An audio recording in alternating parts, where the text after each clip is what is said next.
Good evening, everyone. You are listening to the Toffee Blues podcast with me, Callum Snell, joined again by Mike Richards from the Unholy Trinity Podcast. So this is the first of the podcast that we are going to be doing here on the Toffee Blues channel. Of course, you'll know from the YouTube stuff we do, a lot of content coming your way. Obviously, last season it was quite difficult to get a consistent run going with the podcasts. Obviously, James, Terry, and Owen, and etc. have always been contributing some quality content to the channel as well. But now we've got into a place now where we can start delivering some content, some weekly podcast episodes every week here at the Toffee Blues. So be sure to subscribe wherever you get your podcasts from, and be sure to also keep up to date with all the happenings on YouTube as well. So as I say, I'm joined by Mike from the Unholy Trinity Podcast. Mike, how's things, mate? You all good? Very well, mate. Thank you. Yeah. Looking forward to getting the football back at the weekend and getting back inside Goodison Park. That's for sure. Absolutely. Of course, last time we spoke, Mike, we were expecting a really difficult tie away to Arsenal at the Emirates Stadium. For a lot of reasons that are going on in the media at the minute, which I'm sure everyone is aware of. That fixture didn't go ahead along with all the other Premier League fixtures from that weekend. But now it looks like football's back now. We can all sigh a big sigh of relief that the football is back. Everton are, of course, at home to West Ham United on Sunday at Goodison Park at the slightly later time of 2:15 has been selected for broadcast on Sky Sports.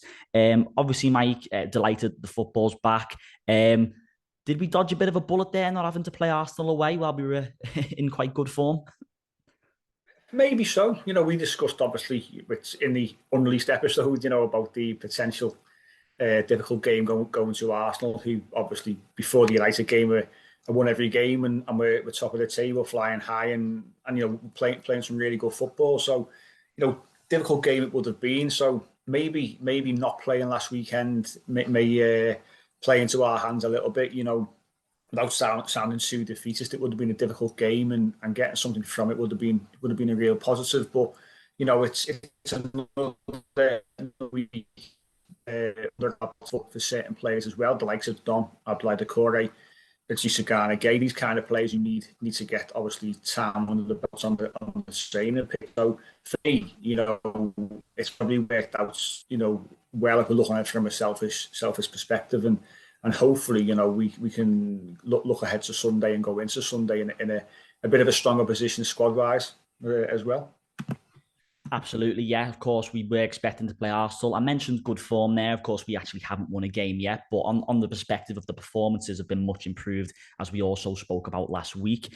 Obviously, we're going into another home game. Our last game was at home as well. Obviously, the Merseyside derby, a game which Everton played really well in. We don't need to go into that again. We know that Everton put in a fantastic display and were quite unlucky to come away with just the 1 point. But of course, we're coming into another home game now, and it represents a fantastic opportunity for Everton to come away with 3 points against the West Ham side, who perhaps haven't made the best start to the season at all. Before we jump into the West Ham game, and we focus on that and the squad itself, a little bit of news this week. Obviously, the goalkeeping situation on the back of the Merseyside derby, it was confirmed that Jordan Pickford has picked up a bit of a thigh injury, I think it was, and he's obviously out of action until after the international break, the club have confirmed, which has put a lot of the spotlight on Asmir Begovic to come in as our number one. Of course, Andy Lonergan, who we've seen very little of at the club since his arrival last year as well. The club there was a couple of whisperings that they might be looking into the free transfer market after the deadline had closed, but we've brought in Eldin Jakupovic, the 37-year-old, has joined on a short-term deal after being released from Leicester City. Smart move, Mike? Do you think the club are just covering their own backs a little bit should the worst happens and Begovic picks up a bit of a knock? Is it a bit of a sensible move in your opinion? That's all it is, really, isn't it? This lad's got a contract from what I've seen until the end of December. Obviously, the World Cup takes away quite a big portion of that time that he's going to be at the club for. So we probably had to do it with obviously having your first choice goalkeeper and your third choice out and leaving yourself with one. And obviously, Billy Crellin, who played for the under 21s, we would have been short, and it only takes a little niggle for Begovic, and then we really are short. But you'd expect after the West Ham game, obviously with the international break, by the time we get round to playing Southampton, you'd probably expect Lonergan to be potentially close. But you still need three senior goalkeepers, I would say. So yeah, not unexpected. There was potentially other names out there. Ben Foster was one who we all probably looked at and thought, well, that'll be sensible. But from his perspective, he probably wants more than a 3.5 month deal, to be honest. And to be fair, he's better than that, isn't he? He's probably potentially someone's first choice, at the very worst second choice. So this lad played very little football since he's been at Leicester. I don't think he hasn't played, was it since 2018, 19, maybe last time he was seen. So, prior to that at Hull, I think the Hull fans quite liked him. They said if it wasn't for him, he wouldn't have got to even 30 performances for them. We're going back a number of years now. So, clever move. It's what we had to do. It's not uprooting any kind of trees. Yeah, of course. And, you mentioned there how it is very much just a sensible move. It's a bit of a break glass in case of emergency. It's better to have him and not need him than need him and not have him, isn't it? It's a case of that, really. Of course, Eldin Jakubovic joining the club, the 37-year-old. Yeah, it's unlikely that we'll see him. Hopefully, you don't have to see him, with all due respect to him, because we have got a safe set of hands in Asmir Begovic, who I have quite a high bit of confidence in as our number 2. He's a steady set of hands.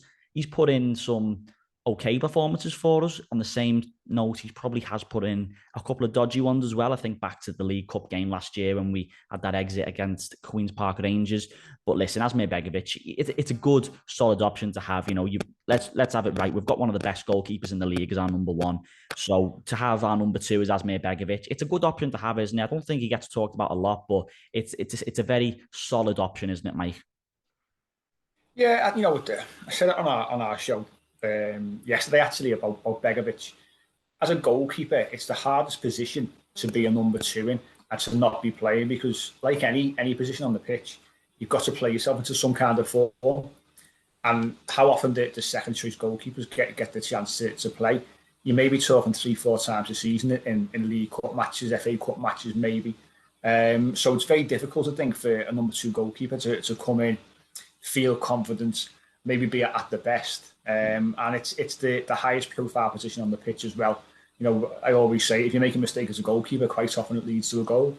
So it's for him personally, I think he's solid.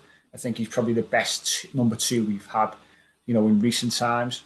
Like you say, a couple of decent performances. I think he's quite solid when it comes to dealing with crosses, set pieces.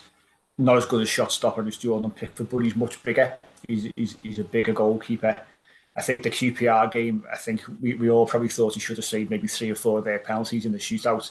And for a big lad, maybe he struggles to get down, as quick as he once did. But yeah, I think he's solid enough. It's one game before the international break, a couple of weeks off. Probably then he'll deal with Southampton before Jordan Pickford then comes back in, fingers crossed. So it's only going to be for a couple of games. And like I say, as a number 2, I think he's one of the most solid we've had in recent times anyway. Just staying on the theme of goalkeepers there, this season we've seen Jordan Pickford actually be the captain of the team. He wears the armband in the absence of Seamus Coleman. Obviously, with Pickford out the side, there's been a lot of talk leading up to this West Ham game and, of course, the Arsenal game before the postponement about who's actually going to be the one to take up the mantle of that captaincy. The 2 main shouts, of course, have been Conor Cody and James Tarkowski. There's a shout there for Gana Gueye as well. But, it looks like we are going to see a new captain going into this game at the weekend with the home fans behind them. Who would your pick be, Mike? Either or, really, for Tarkowski and Cody. I think they're the 2 obvious choices, aren't they? You look at other players. You mentioned, as you said, Gana Gueye. As much as he's a leader on the pitch, I don't think he's probably someone you could throw the captain's armband to. You've got 2 lads there sitting at centre half who get to see the whole pitch. You were both captains of the previous clubs. Both know what it is and what it means to captain a side, and by all accounts, both are very respected in the dressing room, even at this early stage in their Everton career. You've got Alex Iwobi refer to the 2 of them as both like father figures, like dads, like they've been here for years. So that tells you all that you need to know. So either or, really. I think maybe Frank Lampard leans towards Conor Cody. That's just a personal gut instinct, but I wouldn't mind either, to be fair. Both have proven over many years in the Premier League that they can do that particular job. So yeah, I think one of those 2 will be the ideal pick, I think.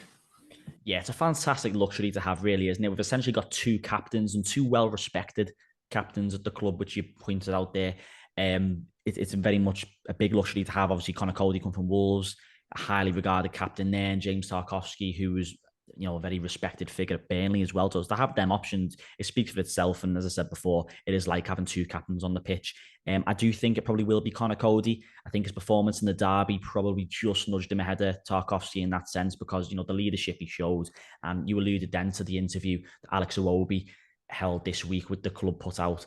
He just mentioned again, what everyone already knows. We spoke on it last week, didn't we, about the leadership they have, the voices they have in the dressing room, and it's only a good thing. And you've got Jordan Pickford there as well, who, in my opinion, deserves the captain's armband in the absence of Seamus Coleman. He's one of the longest serving players at the club. He's been with us through some good times, through some bad times, notably last season, and he's always come up trumps with the club. So I think I think Jordan Pickford should be the man who has the armband in the absence of Seamus Coleman.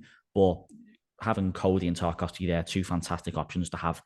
Moving forward, obviously, it's another week since we've had a game, which obviously means another week closer to fitness for certain players. We have got still quite an extensive injury list when you think of the likes of Yerry Mina, Ben Godfrey, Mason Holgate, and Josh Townsend, perhaps a bit more long term. But there's a chance maybe that we could see Dominic Calvert-Lewin and Abdoulaye Doucouré edge closer to match fitness. There was talk going into that Arsenal game before the postponement that they could make this, whether it be on the bench. I think a lot of people would have expected to see them, but they've got another week of training under the belt now. Can you see them being involved in the matchday squad somehow? 100%. I think both will be involved. I don't think either will start. I think it'd be daft to throw Dom straight in there. I think Neal Maupay, after his performance in the derby, to come in, play 90 minutes, run the furthest of any player, after not playing any minutes at all this season, deserves his position in the side. And it gives Dom that chance to be eased back in. It's only one game and we've got a little break again, so it's good for him. If we need him for 20, 25 minutes, then let's throw him on. If we're winning by 2 or 3 and we can take Maupay off, then we can put him on. So it's all very much about wrapping Dom in cotton wool, to be honest. But I fully expect them to be back in the matchday squad, as I do with Doucouré.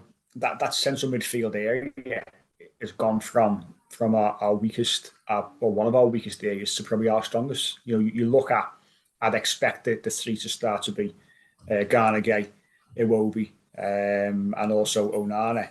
And then you look at the bench, and you could have a bench with the likes of Alan, Tom Davis, Doucouré, James Garner. You've got 4 lads there who on any given day would think that they deserve to start as well. Tom Davis, I think, has done particularly well in the games he started. He seems to be quite settled. We know what Doucouré is all about. Alan hasn't had much of a look in, but again, if you're trying to shore a game up and see a game out, he's the ideal fella to throw on. And then you've got James Garner, who we know little about in the Premier League. He did well last season for Forest, but has come in with a good reputation after a good solid season at a high-flying Championship club. And he was one of the major factors in them gaining promotion as well. So a real talented kid there. So we've got some real options, but there's going to be players who miss out. It's just on the bench. I mean, I listed players that will probably be on the bench this weekend. And when you combine it with our start 11, even with the injuries to Pickford, Mina, Godfrey, Holgate, Townsend, who's obviously longer term as well, we've got the makings now of a real solid squad.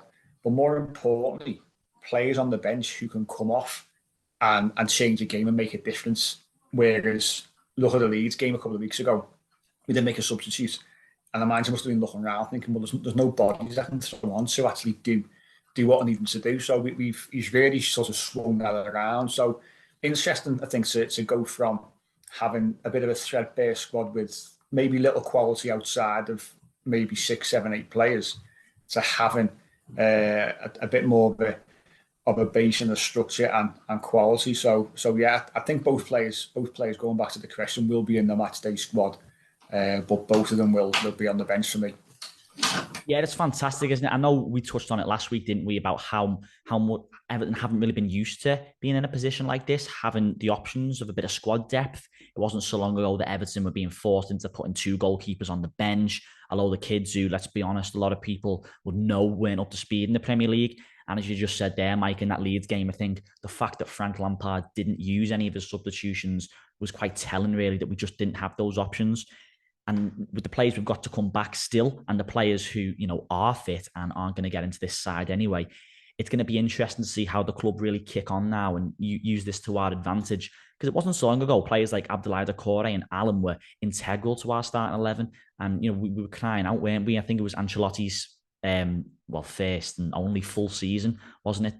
They were 2 really important pieces of the puzzle in that midfield, and fans were craving for the 2 of them to play in that role. Now that those 2 players, I suppose, are regarded as squad players now, just tells you that we are stepping in the right direction.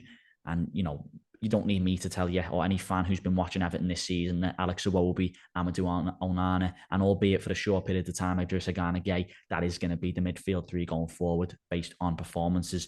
So, yeah, hopefully, fingers crossed, we'll see Dominic Calvert-Lewin come back in.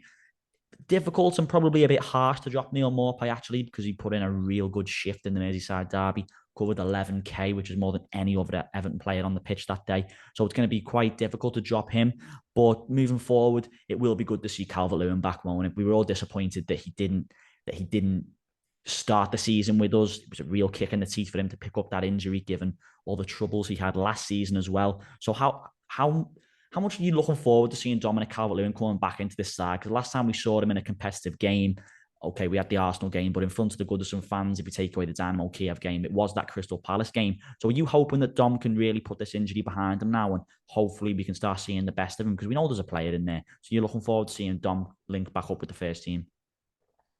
Of course, and for him, I think it's probably now more of a mental thing than a physical thing. He's been really unlucky with these injuries. The one he had last season. There's talk of maybe he should have had surgery. At an earlier point, because I think he put it off, and I think the manager at the time advised him not to. So, and then he was rushed back and he broke down again. And obviously, then he picks up another injury after looking good in pre-season a couple of days before the season starts. So for him now, it's the mental side of getting back to playing football on a regular basis, being fit, and obviously giving his best for the side from a physical perspective, and also a mental side as well. Because like a lot of positions now, there are players waiting behind them to come in and take the spot, and that's the thing, isn't it? If players get injured or they're out of form, the manager now can quite easily, he can hook them and bring someone else in, and we don't lose the quality, because the hunger of the players behind them is going to be there. So he's for his sake, he's got to stay fit. We know how good he can be. That season under Carlo, he was terrific. That the first, or his full season he had with us, he was fantastic.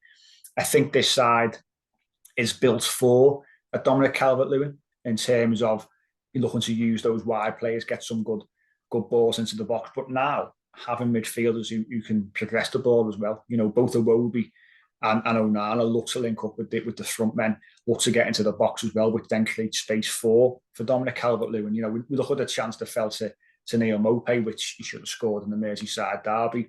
He also took up a couple of really good positions, slipped over for the chance that fell to Tom Davies, who hit the post. So Maupay's shown, to get into those positions, there is space there. How good Dom is inside that sort of 6-yard box, 10 yards out. He's good, and Carlo said to him, don't be going wide. Make sure you play down the middle. Your job is to get into the box and get on the end of these crosses and through balls. And hopefully we see that Dominic Calvert-Lewin come back, because, we still miss that focal point. As much as obviously we've made some real positive moves in the transfer market, we didn't bring anybody in the mould of Dominic Calvert-Lewin into the club. So he's the one. He's the focal point of this side. I truly believe Frank Lampard is building a side which will really benefit Dominic Calvert-Lewin. And fingers crossed he can stay fit and get a bit of form, get a bit of consistency. He's good. Him personally, he's got to think, he's got a chance of the World Cup squad. So if he starts to bang in a few goals, then Gareth Southgate will be looking as well to see, well, can we bring him back into the squad for the Qatar World Cup? So there's a lot on the line for Dominic, and I just hope that he is managed correctly. He's not rushed too quickly. We do wrap him in a bit of cotton wool, and we take our time. I'm sure Frank Lampard will do that. He knows better than I do, but I hope his career doesn't sort of nosedive and sort of, as I say, those mental demons take over, because we know how good he can be on his day.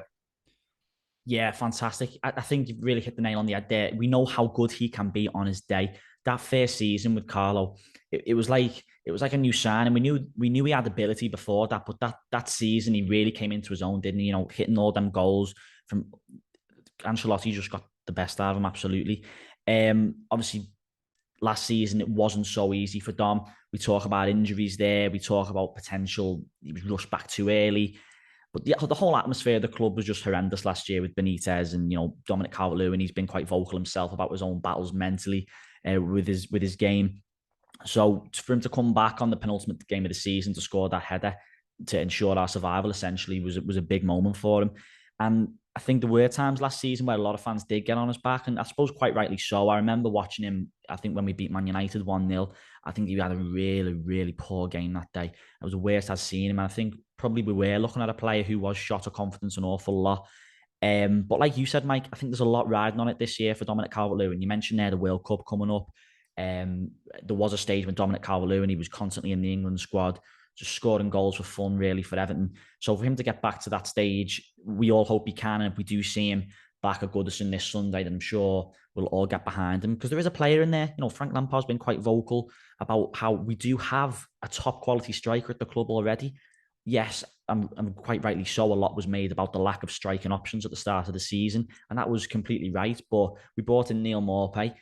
But Frank Lampard, he seemed to be quite relaxed, I suppose, that he knows the qualities that Dominic Calvert-Lewin's got. I think the fact that in some of the interviews he gave, how he wasn't stressing too much about bringing in another striker. Okay, maybe he would have liked to, but maybe the fact how he wasn't as keen to make a move for, I don't know, like a Brereton Diaz type of player as well, maybe suggests that he does have confidence in Calvert-Lewin. And if this is a manager who is going to have a lot of faith in him, then maybe we can hope that we can get back to that player we saw flourish under Ancelotti. Looking ahead now to West Ham, we're going to talk about that for a moment. Obviously, it's been moved to 2:15 for the sake of Sky Sports. West Ham, there was a time where West Ham were one of our favourite opponents to play. In recent years, it's been a bit of a mixed bag as such. Of course, we lost last season 1-0 to them, which I think was the start of Everton's demise last season when we got beat 1-0. I think that the week after we got beat 5-2 by Watford, and from that point onwards it was just a downward spiral. We also lost 2-1 at the London Stadium last year. I don't think we actually played too bad that day, but again, individual errors cost us. The last time West Ham played in the league, there was a 2-1 loss to Chelsea, albeit they were very hard done by with a very contentious VAR decision. West Ham do also play Thursday night, which could also play into our hands a little bit in the Europa Conference League, but it's always a difficult game when West Ham come to Goodison Park, isn't it, Mike? It's going to be a tough one, but it's one of them, isn't it? It's difficult, but it's a game that Everton are more than equipped to go and win. 100%. There's a lot of positivity, a lot of confidence around Everton at the moment. From I think within the club and the fan base, people can't wait to get to Goodison Park on Sunday, which tells you all that you need to know, and that's from fans of a side who haven't won a game. We haven't won a game in the Premier League this season. We've obviously got 4 points, and four decent points in the end. If you would have told me that we would have gone through Brentford and Leeds away and a Merseyside derby and being unbeaten, then you take it. So you've got to look at that side of things. So difficult game, but a game that we can certainly approach with a lot of positivity. Like you say, West Ham playing in Europe on Thursday is big. It's not a massively long journey for them to go over to Denmark, but still it impacts. They've got to play a full 90 minutes. They've got to travel to and from that country. They'll be travelling overnight on the way back. Probably a recovery session on Friday, and then probably a small training session before they travel up to Merseyside on the Saturday. So it will impact them. They're going to be using some of the same players on Thursday as they do on Sunday, and that's got to play into our thinking. We've got to be the more energetic side. We've got to put them under pressure. We've had time off. We've had that missed game last weekend. We're on the same points. So West Ham have had a couple of difficult games. Man City, obviously, and the Chelsea game, like you said, which they were unlucky not to get something from. It was ridiculous, really, when you look back at the decision that was made. But they've lost games and they've dropped points in games that they probably thought that they should have won. So it's not the West Ham of the last sort of couple of seasons. They've bought pretty well. Maxwell Cornet, who we were heavily linked with, I think is going to be a problem. I think when we played Burnley, I always sort of looked at him as being a threat. But I don't think that we should be going into the game, thinking, a draw is a good result. For me, we've got to go and win the game, and there's no reason why we can't win the game. I think the more I've seen us this season as the games have gone on, as much as we've shipped a few chances and we've had an informed Jordan Pickford and at times, defensively, when we made some half-decent sort of last tackles and blocks, we've looked better going forward game by game. We should have scored a couple in the Merseyside derby. We certainly should have scored more than the one against Leeds and also, I'd say, against Brentford. But I think game by game, we have got better. So I've got no fear with West Ham coming to Goodison Park at all. I'm pretty positive going into the game. I'm looking forward to it. I think having, like I said earlier on, having a squad that we can now call upon, having sort of 16, 17 players that you could bring in and they'll do a decent job, I think helps. I think players pushing each other along now to try and fight for those start positions is always a positive, and we haven't had it for a good couple of years. So tricky game, of course it is, but we've got to keep this momentum that we've got, this mini run going that we've got, and go into the break on the back of three well-earned points. But it will be a difficult game, and for me, as with a lot of our games, the first goal is going to be absolutely vital to how the afternoon goes. Yeah, 100%. You talk about that mini run we're on momentum. It almost feels like it's a fantastic time. It's almost the perfect time for Everton to get that first win of the season. Albeit we were quite fortunate to maybe dodge that Arsenal game, because we all know that Arsenal, albeit they got beat by Manchester United, but they've had a fantastic start to the season. So that probably would have maybe pulled us back a little bit. But the fact how we can now go into this another favourable home fixture, I think it's fair to say, on the back of that fantastic Merseyside derby performance, it's a great opportunity for us to be sent on our way going into that international break with that 3 points, knowing we can come back to the Southampton game with some renewed confidence that we have got that first win out the way, because as we all know, the longer it goes on, the longer it sort of looms over us. So for us to have this fixture, it's a great opportunity for us to really kickstart our season.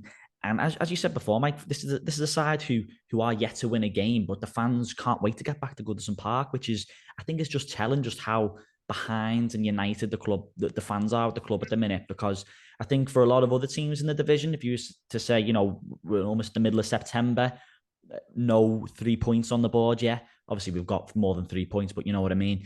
The fact that we're buzzing to get back the game and the support is there, there's a real togetherness with the fans that's going into the players as well. I think it shows that we are on the right tracks, doesn't it, Mike? And I think the fans will be there in great voice come Sunday afternoon.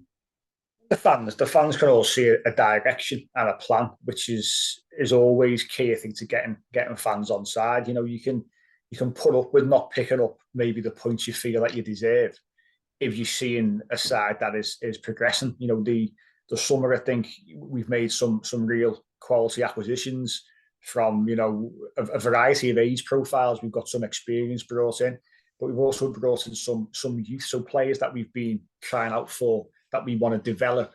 And in say 3-4 years' time, they're the kind of players then that you sell on and you make a profit on. But hopefully in that time, they brought the club success, and that's going to be key. The likes of Onana, Dwight McNeil's only young, Nathan Patterson, who came in January, is only young. We've got these kind of players. Mikalenko, he's young. James Garner, we've got a lot of these younger lads who are now coming in who are going to add a lot to the depth in the squad.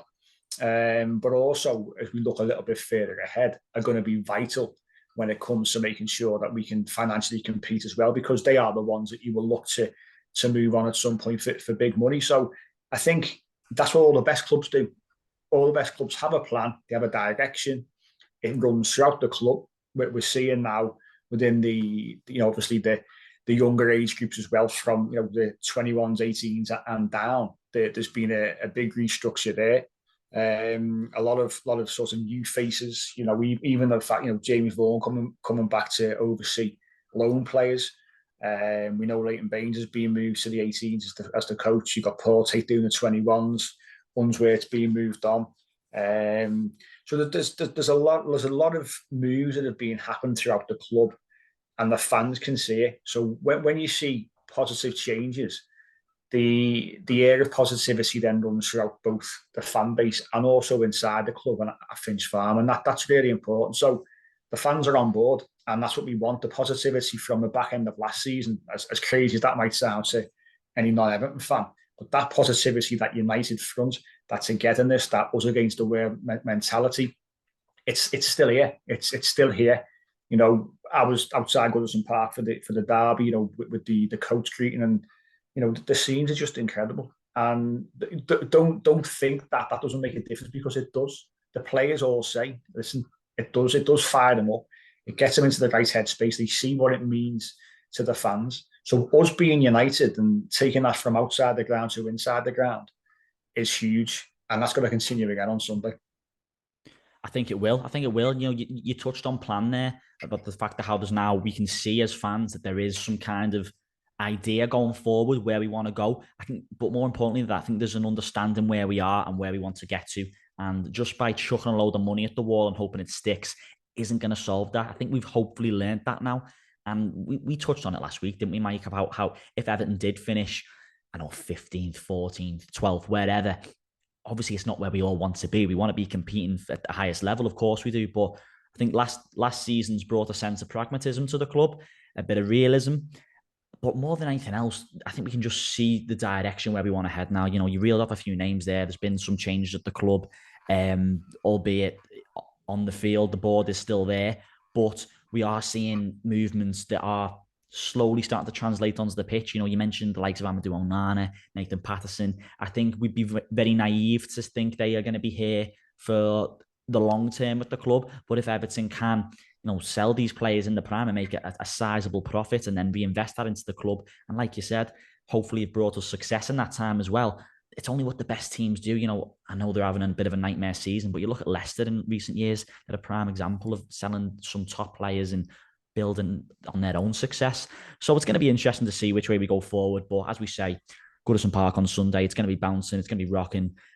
I think there's going to be a big expectancy that we do get this 3 points. I don't want to get too overconfident, because we all know this is Everton, and there's always going to be that side here that has a little bit of cautiousness, if you like, that this is this club that we're dealing with. But hopefully we can, and like you said, the fans will be behind the team. That will be taken into the ground on Sunday. It's a great opportunity for us to go and get the first 3 points of the season. West Ham won't want to be coming to Goodison Park on Sunday, having played in that Conference League tomorrow night.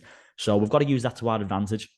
And if we play like we did against Liverpool, take the game to West Ham, I think we've got the players to do that now, to hurt teams and look a bit more, just like we've got a bit more of a cutting edge, I suppose, then we are more than equipped to get 3 points on Sunday. So we'll leave it there. Big thanks to Mike for jumping on the podcast with us again tonight. Of course, go and give the Unholy Trinity podcast a follow. They've got some content coming out all the time as well.